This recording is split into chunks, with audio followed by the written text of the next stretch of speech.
Hello everybody and welcome back to M&J Games. I am Michael and this is the third different speed build video where I'm just making a coaster, not doing a station with it or anything, just kind of going through the coaster design. And I decided to do an RMC Raptor, and I'm starting to kind of bank it to the right, and then I realized I'd done that before on a ride, so I wanted to go to the left side. And I want to do kind of the twisted timber style of having the having it kind of turn into an inversion as you go down the hill. I don't know what the technical name for that inversion would be. But one thing too, like, I like how smooth these coasters run in the game. But, and this is no fault on Frontier at all, because when Frontier obviously designed this game, that there weren't any single rail coasters by RMC in the world, right? But I'm just not a huge fan of the fact that it's a T-Rex instead of a Raptor model, and you just don't feel the same intensity with these coasters, no matter how fast they're going, that you do with a true RMC. Like, for anybody who's ridden an RMC T-Rex, I rode Wonder Woman. The restraints are awful. They sucked, but as a coaster, like, oh my gosh, is it just like, it's intense, man. It is quick, it is whippy, and it is very hard to get that style done in this game, and I didn't reach that either. So, but I definitely feel like the coaster ended up being smooth. I like the layout. My idea with it was I wanted to kind of twist and turn, but I wanted it to kind of entangle itself. And, you know, almost like you have those coasters that are placed on lots that are a lot more longer in length than they are in width. And so that was kind of the idea. Is this is the first time me going through and kind of testing out the coaster. And one thing I like to know as well in the video, because I'm actually recording this before I release the first one of these speed builds that I do. And do you think the speed is too fast here? Because I'm at ×4 speed. I could do ×2 speed. But, you know, ultimately, like, I don't want these videos to be super long, since they're just like, it's not part of a park, it's just building a coaster. But you can see me here releasing or getting rid of the supports and trying to kind of get the shaping that I want. And I struggled for a little bit kind of getting it to work well, and you'll see me go back and work on it some more. I believe I'll work on it some more in the future, but I end up changing the color of the coaster too. But overall, like I said, really happy with how it ultimately turns out, trying to have some twists and turns. And yeah, I just think it's just fun to build coasters in this game. Like, I know there's some aspects of it that's not the most intuitive, but it's a lot of fun. I feel like the RMC models are pretty easy to make smooth. They're fun to build. Same thing with wooden coasters. To me, some of the models that are tougher in terms of just making it smooth is some of the B&M models, like the wing coaster. I feel like it's tough to get really smooth because of how the coaster car rides on the track. For some reason, I feel like the sit-down coasters can also be tough sometimes with doing custom inversions, or the floorless, the werewolf type. But yeah, so what coasters do you feel like is the easiest to make in the game, or even the most fun to make? As you go, you see me here just going through and kind of smoothing it out. And sometimes when I smooth it out, if I realize the smoothing undid too much of the banking, I'll then grab 3 or 4 pieces and overbank it again, and then kind of smooth around that area again, just to make sure that I'm happy with the overall level that this is banked. Because with it being an RMC, they are notoriously known for overbanking on their you know, on some of their sharp turns. And so you see me now kind of wrapping up. One thing I suggest that people do is always kind of lay out how you want your brake run to look, so then you're not caught of trying to you have an awkward angle of the coaster car going into the station. So that's one of the first things I did in the video. So now, once again, see me go back and smooth. I usually smooth 3 pieces at a time, and do it about 2 to 3 times usually does the trick.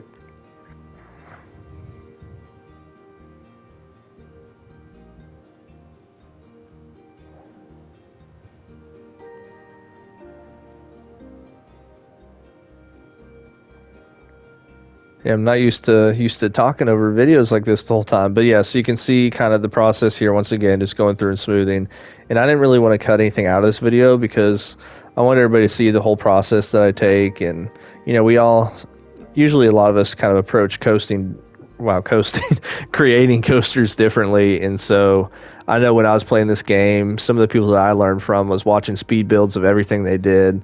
Whether it was maybe hearing Nerd Chacho explain some of his stuff, seeing Moomin do speed builds of building, Shift C.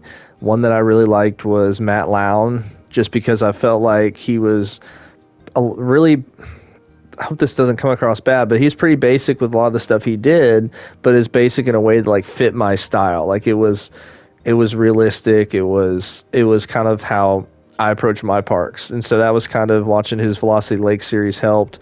And so it really helps to me kind of seeing how people approach certain aspects of it. So now what you see me doing, now that I think I've got the layout that I want, is I'm going through and look at that. That is awesome. I've never gotten that before. Where when you kind of smooth the part out or add something to it, and it literally cut off the entire train except the very front bumper. That was insane. Just really cool. But yeah, so I'm going through and just kind of adding supports to where it looks realistic and not overdone. So one thing about playing a coaster is they tend to overdo the supports. And one thing too, whenever I make videos like this, is I try to always upload the coasters I make online as well. Whether it's like a park or like a whole park, like the lightning rod one, or an individual coaster. So the link is in the description below for it on the workshop. Plus the link to the playlist for the other, or that'll either be in the link below or that will be in the description at the end when it gives you other videos to click on. Will be the playlist that's got the other coaster speed builds. So you can see me here just finishing up adding these supports. And I'm trying to think what I did next. I think try and change the color. So my idea for the name of this coaster is, because I thought about green like a serpent, because it kind of slithers around and kind of twists and turns. But then I didn't necessarily like the color green, but I like this kind of bluish color. And so my thought was calling it Sea Serpent. So I like that idea. And one thing I thought about doing was potentially changing the cars to the F25 cars, because I've seen, a couple people did that before, and I think it looks really cool. Because, I mean, these cars aren't the most realistic for an RMC anyway, so why does it matter if you switch it to a different car type? And so I think the G-forces are right at 5 for vertical, and so I'm trying to work on this part here, because that's where the highest G-forces are at, is at the bottom of that dive loop. And I'm not able to really change the G-forces there just because of the height of the dive loop and kind of the angle that it descends. But when I did that, I kind of messed up the part of the area right after the finish of the dive loop. So that's kind of my next step, is kind of recorrecting that aspect of it.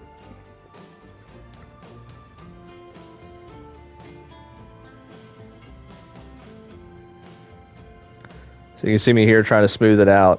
And the issue sometimes when you smooth out inversions like that is if you smooth it out too much and you smooth it out going far enough in terms of pieces out, it can overdo it. And it can cause you to start your inversion too early or start your banking too early. And so that's what you always need to be mindful of. And that's what I'm changing here, because you can kind of see how it approaches, and I have to change kind of this first, because I wanted to kind of have almost 3 separate kind of weaves to it, and I wasn't really able to keep that first weave the way I wanted it.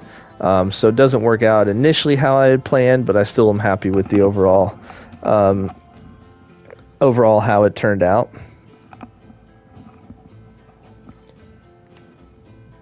And sometimes it's like you get this angle, and it's just the angle gets so messed up with trying to get the correct degree and so forth. And whenever you see me doing that, watching it, I'm just trying to make sure it's running smoothly. Like, I do watch for forces and stuff, but I don't watch it as much as some people would. I just focus more on the vertical and lateral G's. I don't necessarily look at the negatives and stuff. Probably should, if I want to make sure I'm as realistic as possible. But yeah, definitely happy overall with how this turned out. And as we see, the last thing I'm doing is kind of fixing part of this inversion again. And we are getting near the live portion of it, so I will talk to you guys in a second.